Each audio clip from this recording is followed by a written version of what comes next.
April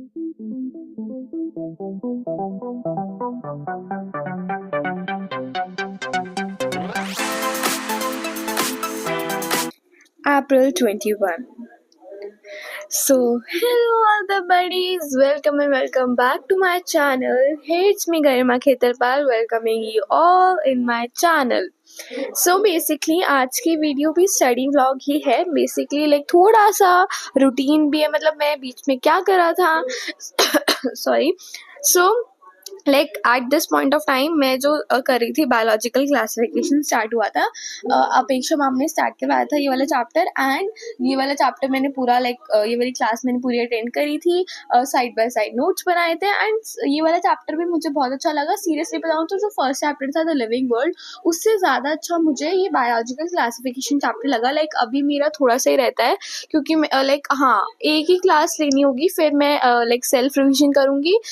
उसके बाद मैं लाइक मेरी रिवीजन ना मैं क्या करती हूँ, जब मेरी क्लास चल रही होती है, जब खत्म हो जाती है, देन मैं हाफ एन आवर और 20 मिनट्स पूरा रिवाइज करती हूँ. क्योंकि अपेक्षा मैम एक तो साथ साथ रिवाइज कराती जाती है, तो वो लास्ट जब क्लास खत्म हो जाती है उसके बाद में 20 मिनट्स में पूरा रिवाइज करती हूँ, जिससे मुझे अच्छे से याद हो जाता है, और वो लिटरली बहुत अच्छे से याद हो जाता है. एंड उसके बाद में क्या करती हूँ, जब जैसे मेरे चैप्टर कंप्लीट हो जाता है, तो मैं उसके इंपॉर्टेंट क्वेश्चंस प्रैक्टिस करती हूँ. जैसे यूट्यूब पे अगर मैं सर्च करूँ तो वो बेसिकली नीट के क्वेश्चंस आते हैं, तो मैं वो ज़्यादा लाइक प्रिपेयर करती हूँ. जैसे मैं नीट के लिए तो प्रिपेयर नहीं कर रही, बट हाँ, नीट के क्वेश्चंस मैं ज़रूर अटेम्प्ट करती हूँ हर एक चैप्टर के.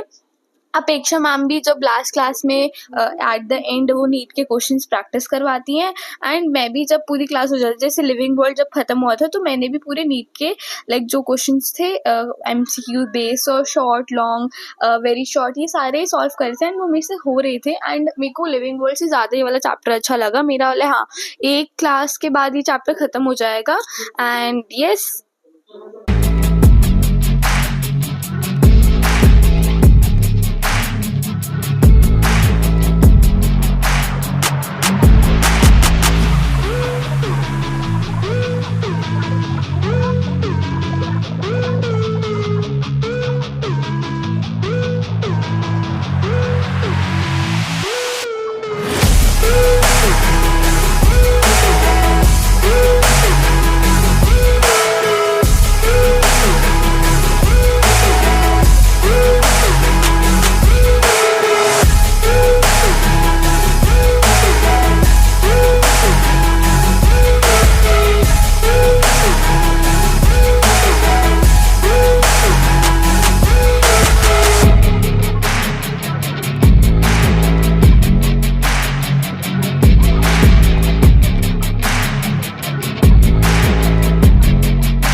एंड यस, देखो लाइक इस समय तो स्टार्टिंग ही थी. एंड अब आप सब भी बताओ कि अगर आप लाइक कौन सी क्लास में हो. अगर क्लास 11th में हो और साइंस ले रखी है, so do let me know in the comment section कि आपने क्या लाइक पीसीबी ली है, पीसीएम ली है, पीसीएम भी लिया है, और आपने कौन कौन से चैप्टर कर लिए हैं और कवर कर लिए हैं, और लाइक आपने कौन सा बैच लिया है.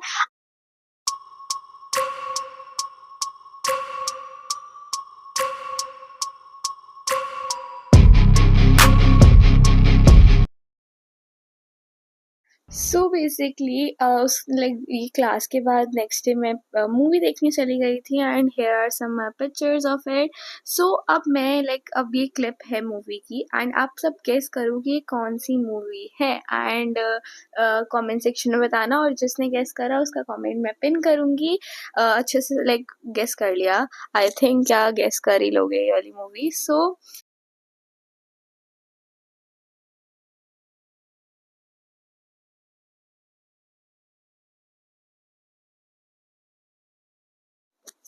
So this is the clip of 23 अप्रैल। तो मैंने ये क्लास ली थी, मैंने आपको बताया था स्टार्टिंग मैंने बायोलॉजिकल क्लासिफिकेशन अपेक्षा मैम ने स्टार्ट करवाया था। एंड ये सेकंड क्लास थी बायोलॉजिकल क्लासिफिकेशन की। एंड इस क्लास में ऑलमोस्ट वो चैप्टर कंप्लीट हो गया था, बस थोड़ा सा लाइक लास्ट में रहता था। एंड वो एक दो क्लास में आई थिंक फिनिश हो जाएगा, एक ही क्लास में फिनिश हो जाएगा, क्योंकि लास्ट क्लास जो भी होती है चैप्टर की उसमें अपेक्षा मैम पूरा रिवाइज करवाती हैं। सो बेसिकली जो मैं डायग्राम ड्रॉ कर रही हूँ ना, वो प्रोकैरियोटिक सेल का था। एंड ये सेम डायग्राम मतलब सेम नहीं, मतलब हाँ, प्रोकैरियोटिक सेल का हमने 9th में भी पूरा ऐसा पढ़ा था और डायग्राम था इस सेल का। बट 9th में बहुत डिफरेंट था और लेबलिंग बहुत कम थी, बहुत ज़्यादा कम थी। बट ऑब्वियसली 11th क्लास में लेबलिंग और डायग्राम थोड़ा डिफरेंट होगा और लेबलिंग बहुत ज़्यादा होगी, तो इसमें भी लेबलिंग बहुत ज़्यादा थी। एंड लाइक जब फर्स्ट लाइक पहली बार अपेक्षा मैम ड्रॉ कर रही थी एंड समझा रही थी, तब मुझे बिल्कुल भी ऐसा बहुत नया-नया लग रहा था। बट उसके बाद जब उन्होंने अच्छे से समझाया तो मैंने समझ आ गया। एंड मैंने ये डायग्राम उस समय 4 बार प्रैक्टिस करा था बिना देखे, एंड वो मेरे से हो गया था। एंड येस, मैं आप सबको भी सजेस्ट करूँगी, अगर आप लाइक अगर स्कूल जा रहे हो या आप घर पे कोई आपने कोचिंग या आप कोचिंग जा रहे हो या कोई ट्यूशन क्लासेस या कोई बैच ले रखा है, तो आई विल रिकमेंड यू कि आप क्या करो, आप literally side by side notes बनाओ और रिवाइज करते जाओ, कि बाद में आपको रिवाइज नहीं करना होगा, बाद में आपके पास टाइम होगा क्या क्वेश्चन प्रैक्टिस करने का। तो मैं भी यही करती हूँ हर एक क्लास में, लिटरली चाहे वो फिजिक्स की हो, केमिस्ट्री की हो या बायो की हो, मैं तीनों की तीनों क्लासेस में प्रैक्टिस करती हूँ questions. And like questions like and में प्रैक्टिस करती हूँ and side by side notes ज़रूर बनाती हूँ। एंड जैसे क्या मतलब मैं अच्छे से समझती हूँ, नोट्स बनाती हूँ side by side, and then उसको लास्ट जब पूरी क्लास हो जाती है मैं स्टार्टिंग से पूरा रिवाइज करती हूँ, राइट, स्टार्टिंग से रिवाइड। या अगर मैं कभी रिकॉर्डेड देख रही होती तो भी मैं पॉज करती हूँ एंड मैं फिर से अपनी नोट से रिवाइज करती हूँ। क्या होता है, नोट से ना आप बहुत बेस्ट रिवाइज कर पाते। एंड मैंने ना अपनी एक वीडियो में क्लास 9th की वीडियो जो मैंने डाली थी स्टार्टिंग, मेरी जो फर्स्ट वीडियो थी, लाइक फर्स्ट यू कैन से फर्स्ट जो मेरी परचम इवेंट वाली थी, एंड जो सेकंड वाली वीडियो यू कैन से, बट वो मैं फर्स्ट ही मानूंगी क्योंकि उसमें मैं खुद लाइक बता रही थी। परचम वाली वीडियो में मैंने ऐसा कुछ करा नहीं था। सो उस वाली वीडियो में आपको लाइक मैंने ना क्लास 9th के स्टूडेंट्स को भी एडवाइस करा था कि मेक नोट्स बिकॉज लाइक देखो, बेस्ट नोट्स ना वो होते हैं जिसमें हर एक चीज़ आपको मिल जाए, लाइक चाहे वो डायग्राम हो, चाहे वो इम्पोर्टेंट क्वेश्चंस हो, या जो भी इम्पोर्टेंट छोटी छोटी चीज़ें हो। और हाँ, मतलब जो भी आपको समझ आ रहा हो ना, वो सब आपने लिख दिया। जैसे मैं जैसे अगर मैं बोलूँ, मैं स्टिकी नोट्स में मैं क्या करती हूँ, पहले जो भी पढ़ा उसको मैं पूरा रिवाइज करके उस छोटा लाइक उसको छोटा सा बना के स्टिकी नोट में लिख देती हूँ और वो कर देती हूँ, लाइक स्टिकी नोट पेस्ट कर देती हूँ अपने रजिस्टर में। इससे क्या होता है, इससे मेरी पूरी रिवीजन होती रहती है। एंड अगर जब भी कोई गैप डेज या मेरा पेपर कोई भी ऐसा यूटी वगैरह हो, तो मैं उससे पहले अपने नोट से सब कुछ रिवाइज कर पाऊंगी, मतलब जल्दी भी कर पाऊंगी, क्योंकि हर एक चीज़ छोटी बहुत अच्छे से लिखी होगी। And like make your notes presentable, ताकि आपको उसको देख के ना ऐसा बोरिंग सा ना लगे। जैसे आपको पता है एनसीईआरटी बुक कैसी होती है, आपको बोरिंग लगती है, क्यों? क्योंकि उसमें ऐसा कलरफुल या कुछ ऐसा होता नहीं है। बट अगर आप अपने नोट्स को कलरफुल और ऐसा बनाओगे तो आपको इंटरेस्टिंग लगेगा। एंड इस टाइम पे भी मैंने बोला था कि मैं डायग्राम प्रैक्टिस कर रही थी। एंड क्या हुआ था, लाइक स्टार्टिंग जब एक बार अपेक्षा मैम से मैंने देखा था, दूसरी बार जब मैं खुद ट्राई करती थी, फिर एक दो चीज़ें मैं मिस आउट कर रही थी। And second third fourth time तो मैंने पूरा कुछ बिना मिस आउट करके बना लिया था diagram. So we can say that this proves that practice make one perfect and we should never lose hope. And yes, अगर मैं बताऊँ तो मेरे पास अभी हिंदी है नहीं और मेरे को अपना एक्स्ट्रा एडिशनल सब्जेक्ट पता नहीं है। मैंने आपको पहले भी बताया था कि मुझे अपना एडिशनल सब्जेक्ट अभी नहीं पता, वो मेरे को रिजल्ट के बाद पता चलेगा कि मेरा जो एडिशनल सब्जेक्ट है वो कौन सा होगा। आई जस्ट होप कि मेरे नए वाले स्कूल, जो मैं स्कूल चेंज कर रही हूँ, उसमें साइकोलॉजी हो, क्योंकि I really want to study psychology. So मैं आई एम जस्ट होपिंग कि साइकोलॉजी हो स्कूल में। एंड देखो, अगर मैं बात करूँ फिजिक्स केमिस्ट्री बायो, मेरे पास अभी फिजिक्स केमिस्ट्री बायो और इंग्लिश है। अभी इंग्लिश का मैंने स्टार्ट नहीं करा है, उसका मेरे को स्टार्ट करना है। Portrait of the lady already next toppers वाले उसमें आ गया है, तो मेरे को वो वाला स्टार्ट करना है चैप्टर, मतलब हाँ, एक्सप्लेनेशन समझनी है। एंड मैं सोच रही हूँ मैं भी ना लाइक जिससे जो एक्सप्लेनेशन पहले तो मैं सुन लूँगी। एंड देखो, अगर मैं बात करूँ, मैं 10th में एनिमेटेड लेक्चर्स देखती थी एंड मेरे को उसी की एनिमेटेड लेक्चर की आदत है। मैं ऐसा लाइक लाइक बिना एनिमेशन के चैप्टर नहीं समझ पाती। सो पहले तो मैं देखो एनिमेशन से ही समझूंगी एंड देन फिर मैं नेक्स्ट चॉपर्स वाले उसमें से देखूंगी एंड साइड बाय साइड में थोड़े थोड़े important point short summary type बना लूंगी नोट्स के उसमें। एंड उसके बाद मैं हाँ जो भी क्वेश्चन आंसर्स होंगे लॉन्ग शॉर्ट ये वाले प्रैक्टिस कर लूंगी इंग्लिश के। एंड यस आप अगर आपने साइंस लिए तो मुझे ज़रूर बताना कि अभी जितने भी अगर आपने चैप्टर पढ़ लिए हैं तो उसमें से आपको सबसे अच्छे चैप्टर लाइक सबसे अच्छी बुक कौन सी लगी, like bio whether it is physics chemistry, कौन सा आपको अच्छा लगा अभी तक सब्जेक्ट जितना भी अभी तक आपने पढ़ा है और आपने कितना पढ़ लिया और क्या कौन सा आपको अच्छा लग रहा है, या इंग्लिश या कोई भी आपको एडिशनल सब्जेक्ट अगर अच्छा आपके पास है तो आपको क्या अच्छा लग रहा है। अगर मैं बताऊं तो मेरे पास अभी फिजिक्स केमिस्ट्री बायो और इंग्लिश है, तो इंग्लिश मैंने अभी तक स्टार्ट नहीं करी है। सो अगर मैं फिजिक्स केमिस्ट्री बायोलॉजी में से बताऊं तो देखो 10th में भी मेरी फेवरेट बायो थी एंड 11th में भी अभी तक जितना मैंने पढ़ा है लाइक मेरी फेवरेट अभी भी बायो है। लाइक ऐसा नहीं है कि केमिस्ट्री और फिजिक्स डिफिकल्ट मुझे लग रही है, बिल्कुल भी नहीं। बट अपना अपना प्रेफरेंस होता है, तो मुझे ज़्यादा आई एम सेइंग ज़्यादा मुझे बायोलॉजी अच्छी लग रही है। एंड देन अगर मैं फिर से बात करूँ देन मैंने यस केमिस्ट्री फिजिक्स दोनों ही एक उसमें लेवल में है, मुझे अच्छी लग रही है बट सबसे ज़्यादा बायो। एंड यस मेरा बायोलॉजिकल क्लासिफिकेशन की क्लास हो चुकी है एंड अब मैं केमिस्ट्री की क्लास अटेंड कर रही थी।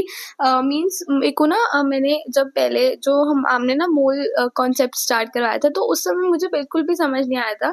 तो आज मैंने फिर से देखा था, जैसे बहुत बार शोभित सर कहते थे कि अगर क्लास ख़त्म हो जाए उसके बाद फिर से एक बार देखो समझ आ जाएगी। तो मैंने भी क्लास जब ख़त्म हो गई थी तो फिर मैंने बाद में अगले दिन नेक्स्ट डे ये फिर से देखा था मोल कंसेप्ट और मेरे को समझ आ गया था। एंड पहले तो मतलब मैं जो आप देख रहे हो ब्लू कलर के सॉरी ब्लू बोल रही हूँ, पिंक कलर का स्टिकी नोट है मैंने पेस्ट कर रखा है, उसमें मैंने क्या लिख रखा है कि क्या क्या मुझे करना है। तो उसमें से मैंने 2 से 3 चीज़ें like you can say to do list and उसमें से मैंने 2 से 3 से लिस्ट तो कट 2 या 3 वर्क्स जो हैं टास्क जो हैं यू कैन से कट कर लिया है। उसमें से मैंने बायोलॉजी की क्लास अटेंड कर ली, बायोलॉजिकल क्लासिफिकेशन की रिविजन कर ली अब तक जितना भी करवाया है, लिविंग वर्ल्ड की रिविजन कर ली मैंने सेल्फ से। एंड अभी मैं मूल कंसेप्ट समझ रही थी एंड अब मुझे मूल कंसेप्ट समझ आ गया था एंड कुछ फॉर्मूला भी थे जो तापर मैम ने बहुत अच्छे से समझाए थे। एंड अगर मैं अब तक बात करूँ so I am very very very happy and like satisfied with मैं नेक्स्ट टॉपर्स बैच जो मैंने बैच लिया है। पहले मैं थोड़ा डाउटफुल थी कि देखो शोभित सर प्रशांत सर दिगराज सर पहले थे तो उनसे तो मैं पढ़ती थी तो उनका तो मुझे पता था, बट अब जब मैं बैच लेती थी तो उस समय बैच लेते समय मैं थोड़ा डाउटफुल थी क्या ये मेरे लिए इनफ होगा या मेरे को समझ आएगा या नहीं आएगा, बट मेरे को बहुत अच्छे समझ आ रहा है। एंड अगर मैं कहीं और जाती तो शायद मुझे उतना अच्छे से समझ ना आता जितना मुझे नेक्स्ट टॉपर्स वाले बैच से समझ आ रहा है।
तो मैंने मेरी पूरी क्लास अटेंड कर ली थी एंड मुझे मोल कंसेप्ट भी अच्छे से समझ आ गया था। And that's all for today study blog, hope you all like and you enjoy the video. Do subscribe my channel Garima Khetarpal and thanks for watching. Mm-hmm. Mm-hmm.